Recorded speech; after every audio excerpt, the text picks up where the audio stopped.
నమస్కారం ఘంటారావానికి స్వాగతం. ముందుగా ప్రధానాంశాలు.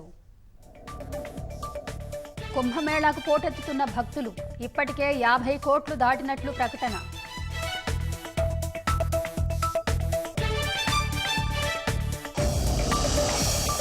ఢిల్లీ స్టేషన్ తొక్కిసలాట బాధితులకు పరిహారం, మృతుల కుటుంబాలకు 10 లక్షలు ప్రకటించిన రైల్వే శాఖ.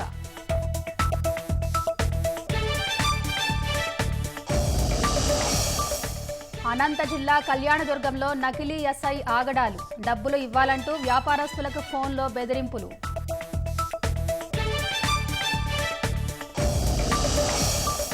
అలనాటి నటి నిర్మాత కృష్ణవేణి కన్నుమూత, చంద్రబాబు, బాలకృష్ణ, లోకేష్ సంతాపం.